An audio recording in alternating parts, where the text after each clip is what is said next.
messing it up. I'm right. I wanted to call you Morna. I got messed up in my pre-live. I don't know what's going on with me today. I'm tongue-tied, right? So Marna, tell everybody who you are and what it is that you do. I am the founder and creative behind a brand called See You Doll. See You, comma, doll, as in see you, doll, as in goodbye to a woman being called a doll, like, hey doll, go get me a cup of coffee. Like, hey doll, right in that skirt. And it's also I see you. So it's a play on words. And it's my tagline is transparent fashion, which I don't even think you realized when you invited. Yeah. I mean, we had spoken about, I don't know, a couple months ago about your bags, and I knew they were transparent. And Right. when I thought it, when I finally get the two guests that are going to be on the show to agree to be on the show, and I had literally the week before, I didn't know who the trainer was going to be because I was waiting to hear back from a trainer I'd met in Vermont, and they weren't getting back to me. They're probably going to get their message. They're going to get my message eventually, and they always smack their forehead when they realize they missed their opportunity. And so I always get this call, like, oh shoot, I'm so sorry. So Robert and I had been kind of like trying to meet prior, and I got to know him better on his videos. And the thing that struck out to me about him was how transparent he was being in his videos. And I thought, wait a minute, Marna's bags are see-through; they're transparent. And then so as naturally, that's how I picked the topic. When you told me what the tagline was, I was like, it was meant to be. That's so funny. Yes, and for me, the term transparent fashion means two things. It means that my handbags are clear. Yes, they're transparent. But it's also that the journey that I go on to introduce my fashion accessories line is going to be a transparent journey. So. Well, you know, you and I, when COVID is over, we're going to have brunch because I love this thing that you see about, it's really ambiguity. Being able to see things in two different ways, even your name, See You Doll and See You Doll, you know, I mean, like the play on words and the play on transparency. I love that you're thinking, I believe that it's very bright people that think about things in multiple directions. You know, I think that's super smart, and it's very, I would never disagree since you said it's very bright people. Well, it's absolutely. I think that your brands are super. Your brand is super smart the way that you've created it and how you're designing it. This is what you do. You are a fashion designer. You happen to do your work. Do you actually work at Fabric right now, or do you have an office there now, or you have in the past? I do not have an office at Fabric. I just love Fabric, and Fabric has been wonderful to me. Yeah. They have so many resources that are unparalleled. So for those of you listening for the first time, on the fourth Tuesday of the month, I always focus on a designer that is somehow related to fabric. It's a fashion manufacturing plant that helps designers here in Arizona and around the world produce small lines of fill in your blank. And with Marna's case, it happens to be purses. And I'm sure have you done other things there too, as other than purses? Oh yeah, my current line, if anybody goes to my website, is just a handbag line. Right. But we are currently working on a huge collection of not just handbags, but jewelry. In fact, here's a pair of earrings that says, can you see what I say? I don't know if you can see it. Oh, Behave. And that's, we're going to talk about that a little bit. I love that. So I've got the founders of throw pillows, jean jackets with gorgeous beading. I have some really casual totes with gorgeous beading. This is all white beading. Oh, I love that. And I want to touch it to the screen. That's so cool. How many, and then of course the handbags, which will be very different from the ones on the website. For example, here's one of the sample prototypes. This is a rose pattern on the outside that is actually, it came from an idea when I was watching Mad Men, and I saw a dress that Betty Draper was wearing, and I said, oh my gosh, I would love to do a pattern based on that, because Betty Draper is kind of my it girl for doll, because she comes from like the 1950s, 60s. She is repressed and gorgeous and voiceless. And there's an irony with a woman like you or a woman like me who is anything but voiceless, carrying a handbag that sort of has a little bit of Betty Draper. See, again, you're looking at things in two ways, right? I just love that. I think that you should know that I asked for a list of 12 designers that I should interview, and you were on that list. Oh. The founders, Angela and Sherry, Angela Johnson and Sherry Berry, thought that you were someone that I should talk to, and I'm really super glad they introduced us to each other, because I think that there might be some work that we'll be doing later down the road, potentially, with my artwork, which is behind me, and your bags, which are transparent. So I love the duality of the whole thing. So what do you think? You know, we know why you do it. Well, we know what you do, but we haven't really talked about the why yet a lot. And there is a sustainability piece of what you do that's very important, but we're going to talk a little deeper about the sustainability piece where later on in the conversation, although we can put it here if you want, about how being sustainable is important, but it's not always necessarily the most important thing in every situation. Explain to me what your thoughts are about sustainability and when maybe you need to make decisions that are potentially good. That are, well, I forget the wording. The compromising when necessary. Okay, so full transparency. Yeah. I figured this out. Yeah. I am in a huge struggle personally. When I started the brand, it was entirely about sustainability. It was entirely about using materials that were going to be thrown away, that I was going to turn into fashion that would give these materials 10 more years of life in someone's closet. And I felt great about that. And then I got very frustrated with the lack of reliability of my supply stream of these materials, like upcycled plastic. And so in the interim there, I sort of took a little break from production, because I didn't know how many I could produce. I didn't know how much I could advertise, because I wasn't sure if I could actually meet the demand.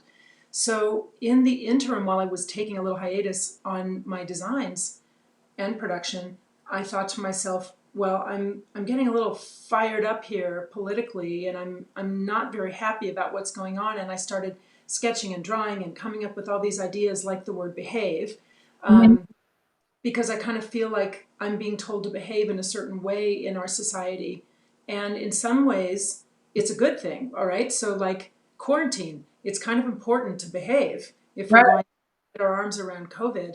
But there are other ways I'm being told to behave that I feel are completely against who I am as a person.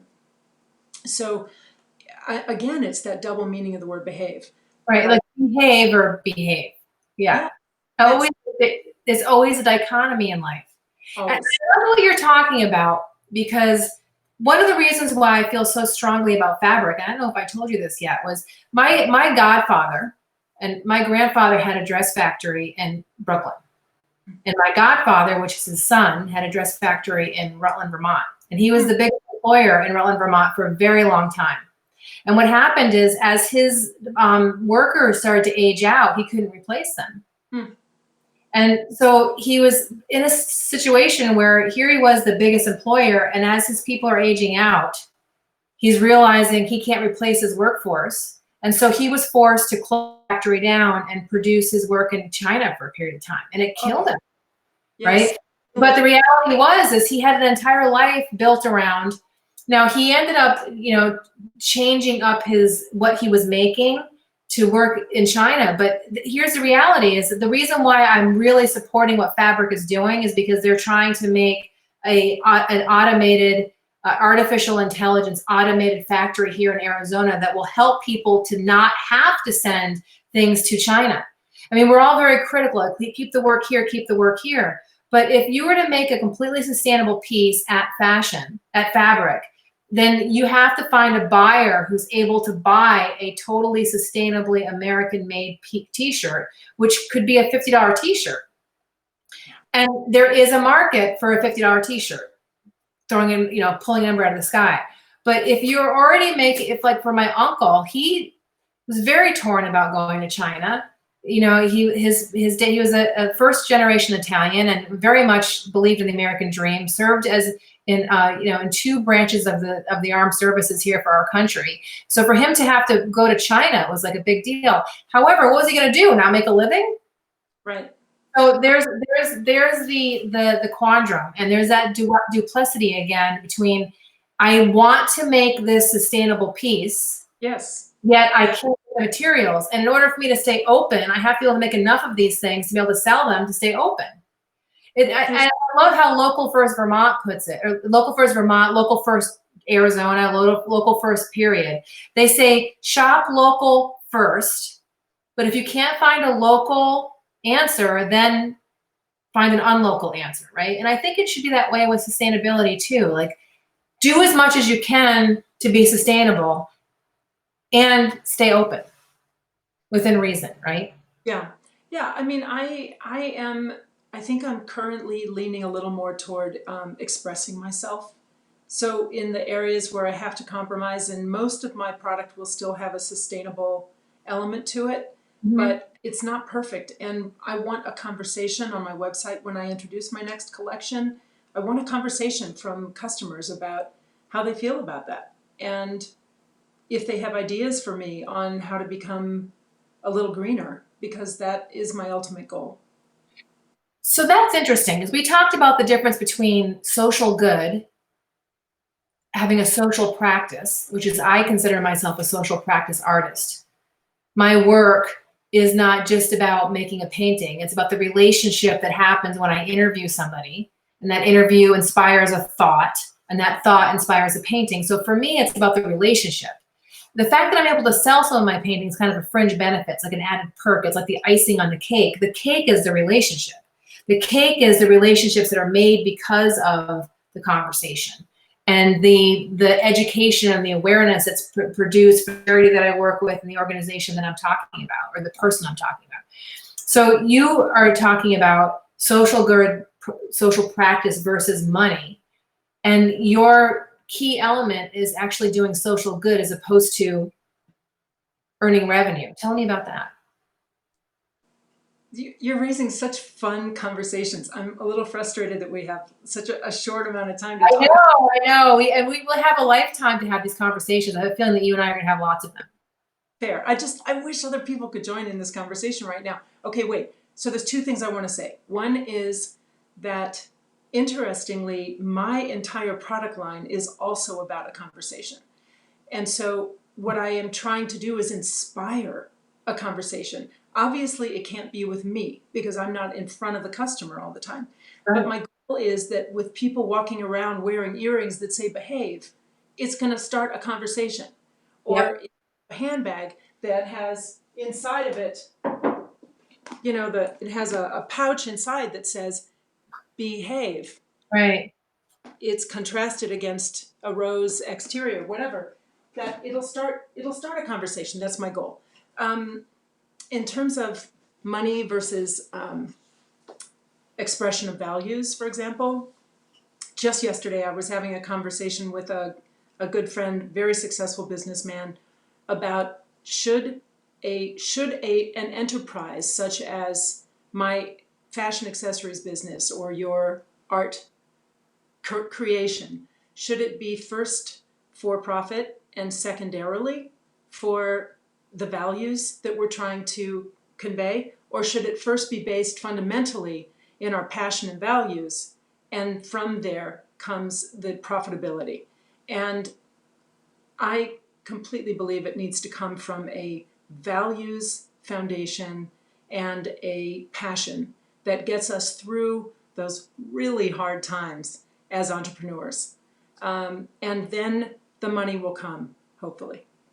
We talked about this earlier, and I'm going to go ahead and look it up now and make sure that I have the right link, and I'm going to put it in the comments below as we're speaking. I interviewed a gentleman last year. His name was Scott McIntosh. He's the director of Conscious Capitalism. And we had this very conversation where we talked about which comes first, the passion or the money, like a chicken or the egg conversation. And for Scott, it was the passion and the purpose that came first, and then the money follows. Yet the founder of Conscious Capitalism is the founder of Whole Foods, felt that first you had to have the funding in order to make the passion possible. So I think that it's an interesting conversation to have about which came first, the chicken or the egg. And I meant to send this to you the last time we spoke, and I forgot to. So I'm looking it up right now as we're speaking. I'll put it in the comments. So earlier you had talked about, I'll put it in the comments when I have more time to look for it and make sure I'm spelling it correctly. But I will put it in the comments below so you can see it. And, one of the reasons why I do this conversation live is that I'm hoping that people will listen live and comment, but then the replay is always available. So people can watch the replay on the Relentless Talk Radio channel at any time. And so please do share this on your pages and get your people to start talking about it. And then also you can get it on the YouTube channel. So you go to youtube.relentlesstalkradio.com, and you can also share on other platforms as well. So I'm hoping that this actually inspires a conversation where people talk about the things that we're talking about. Which comes first, the passion or the cash? And I have a painting that is all about that. It's a light bulb with the money sign in it. And outside is our chickens and eggs. So, which came first, the chicken or the egg, the money or the passion or the money? You can say one or the other. And it really is a very personal decision. But I also think it's part of that duplicity that you have throughout every single one of your brands. And the entire brand is about duplicity. So, what does it mean to you to behave? Like really for you personally? I know we talked a little bit about, the duplicity of behaving, but it's about doing what you're told and kind of staying in line. Is there like a feminist pro-woman? I have a hard time with the word feminism because I think it polarizes people. I agree completely. Do you know Emma Watson from Harry Potter? Yes. She did a phenomenal talk to the UN recently on the use of the word feminism. Oh, share it in the comments below. Please do. What did she say? Incredible. I mean, she just talks about what feminism means and that it doesn't have to be polarizing at all, and how just obvious it is that it has nothing to do with hating men. It simply has to do with promoting the strengths of women. And it is completely aligned with my brand, which, yes, is pro-woman, but it's also pro-anybody. And it's pro all, it's an exploration of power, gender, race, and class. Well, I think that when we talk about feminism, this either you're for women or you're against women. And if you're for women, then you're against men. Like, well, that's kind of silly. I mean, if you're pro-women, it doesn't mean that you're anti-man. Exactly. And I think some people really do miss the point on that front. Okay. And I also think that promoting strong women and educating young women does not mean that you don't educate and promote young men. I believe it's just some people like to play golf and some people like to play basketball. It doesn't mean that basketball is bad and golf is better. I mean, why is it when we talk about gender that all of a sudden there's this either or thing that happens? Why can't it just be we empower each other? And I remember being in economics during grad school, and one of the things that really struck out to me is that if you wanted to affect a country, the most important thing you could do was empower their women. Absolutely. And by empowering their women, they raise stronger people, both men and female, and they're less dependent upon the economy and upon their husbands, and the entire economy becomes better. So microfunding for women is one of the best things you can do to help any country in Africa or any other struggling third world country, is to give a small business owner who happens to be a woman a business loan. Yeah, I've heard that as well. Yeah, there's a lot of statistics on that. Yeah, well, Michelle, what does it mean to you to behave? How does it make you feel, the word behave? I was just talking to a girlfriend about this. You know, when you're young and you're growing up and you're thinking about the kind of person that you're gonna like end up with, you know, or you're gonna what your marriage is gonna look like, you know. And I think that any person that would be with me has to be ready to deal with an entire human being. You know, I think a lot of women turn off pieces of themselves so that they can be in relation with their children or their family or their husbands or their boyfriends. And I think that behaving sometimes means like just stay in your little cubicle, your little box, and you're a mom, and this is what moms look like, and this is how moms behave, and this is how moms speak, and this is what you are, okay? Or you're a girl, and girls don't curse, and girls don't this, and they don't that, and that's what you cram yourself into this little thing.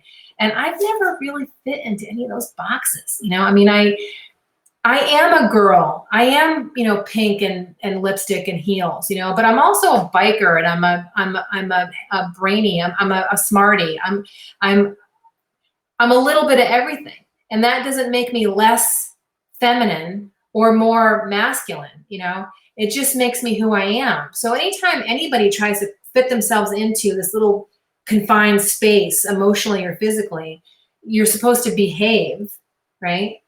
And at the same time, in that dichotomy way that you think, I also know that discipline, self-discipline is very important. And that if you're going to get anything of value done, you have to behave.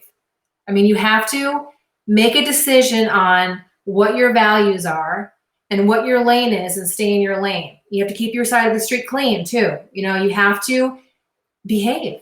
So that being able to flip back and forth between being your own person and standing up for yourself and also being self-disciplined. But also, I just recently, I'll share this blog with you as well. My girlfriend, Sarah Jo, who you would love, actually. I'll introduce you to her too. She's a teacher in Vermont. She just featured me in a blog called, it's like Strong, Beautiful Woman or something like that. I can't remember the name of it, but I'll put it in the comments. And I think that one of the things I've noticed is that with my young comrades is that they think that being strong is being hard. And strength is not hard. Strength is yielding. And that's one of the things you learn as you get older. I think when you get younger, you think you've got to be like rough and tough, and you've got to be gruff, and you've got to just, this is my way. And don't tell me to, don't you tell me what to do. But then as you get older, you realize life is far more complicated than that and far more simple. And that when you put yourself in that box of being hard, you miss out on other things in life, Nuance and subtlety. Yeah, 100%. A bamboo tree, probably not a good example because bamboos are very flexible, but a maple tree in Vermont, a good wind will knock over a maple tree and crack it. But the grass is just, and you would think the grass is weaker than the tree because a tree is this big, solid, humongous thing, and it's concrete and it's hard, right? But really the stuff that survives the storm is the stuff that is able to move. And I think you learn that as you get knocked in your ass a couple times. Yeah, you have to get learn that.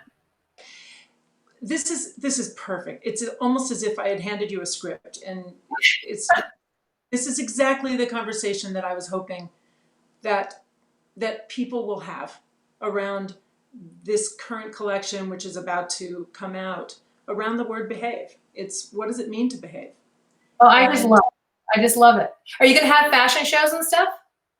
Yeah, I hope so, if we're ever allowed to congregate again. I know. We will. It will be a new normal. We don't know what it's going to look like. But when we do congregate, let me know. I'll definitely do a Relentless Talk Radio feature on it. Okay, I'll shout it out for you.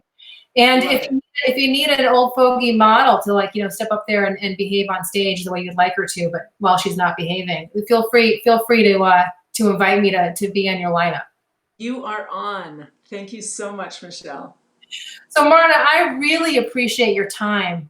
And I love that you came on board publicly, and this is about what this whole show is about, is that you haven't got it all figured out yet, and you're still in the process of creating, and your line is not ready, but yet you are just as much an entrepreneur today as you will be 10 years ago when you were wildly successful. Yes, hear, hear. Thanks. I look forward to talking with you soon. Now, tell you, your website is cudoll.com, correct? That's correct.